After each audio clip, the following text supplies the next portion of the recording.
এবার তুতুলের মায়ের দেয়া ওষুধটি নিয়ে আয়নের মনেও সন্দেহের সৃষ্টি হবে আগামী পর্বে। বিস্তারিত জানতে সম্পূর্ণ ভিডিওটি দেখতে থাকুন। আসসালামু আলাইকুম প্রিয় দর্শক, সবার কি অবস্থা? হাজির হয়ে গেলাম দীপ্ত টিভি নিবেদিত মাশরাফির জন্য নাটকের 952তম পর্বে কি ঘটতে চলছে তার অগ্রিম খবর নিয়ে।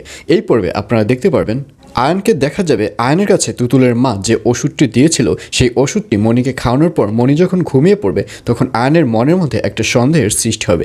আয়ন মনে মনে ভাববে, তুতুলের মা তো বলেছিল যে এই ওষুধের কোনো সাইড ইফেক্ট নেই, কিন্তু আমি তো সরাসরি দেখতেই পাচ্ছি যে এই ওষুধের একটা সাইড ইফেক্ট রয়েছে। তখন আয়নকে দেখা যাবে সে গুগলে সার্চ করলে ওই ওষুধের যে নাম রয়েছে সেই নামের ওষুধের সাথে কোনো সাইড ইফেক্ট দেখা যাবে না। আর এটি দেখে আয়নের মনে আরও বেশি সন্দেহ পোষণ হবে। তখন আয়ন ভাববে যে এই মুহূর্তে আমাকে তাহলে রাহেল আন্টিকে ফোন করতে হবে, ফোন করে তাকে ব্যাপারটি জানাতে হবে। আর এটি চিন্তা করে আয়নকে দেখা যাবে সে রাহেল আন্টিকে ফোন করবে, ফোন করে সে ব্যাপারটি বলবে। আয়ন বলবে, আমি তো মনিকে ওষুধটি খাইয়ে দিয়েছি। আর এই কথা শুনে রাহেল আন্টিকে অনেক বেশি খুশি হতে দেখা যাবে। রাহেল আন্টি বলবে, হ্যাঁ আমি জানতাম তুমি যদি মনিকে বিষও খাও তাহলে মনি বিষ সাদরে গ্রহণ করে নেবে।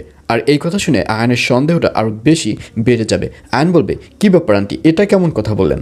তখন তুতুলের মাকে কথাটা উল্টিয়ে ফেলতে দেখা যাবে। তুতুলের মা বলবে, না না, এটা কোনো কথা না, আমি জাস্ট তোমাকে কথার কথা এটি বলেছি।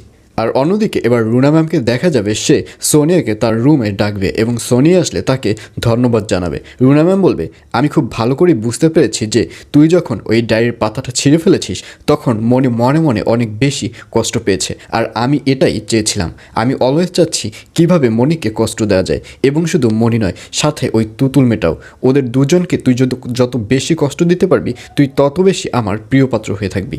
আর এই কথা শুনে সোনিয়া বলবে, দিদি তুমি এই ব্যাপার নিয়ে মোটেও টেনশন করো না, ওদের দুজনকে কষ্ট দেওয়াটাই হচ্ছে আমার কাজ। ওদেরকে আমি এমন কষ্ট দেব এক পর্যায়ে ওরা দুজনই যেন এই বাড়ি থেকে বেরিয়ে যায়। আর এই কথা শুনে দুজনকে অর্থাৎ রুনা ম্যাম এবং সোনিয়ানটিকে হাসতে দেখা যাবে।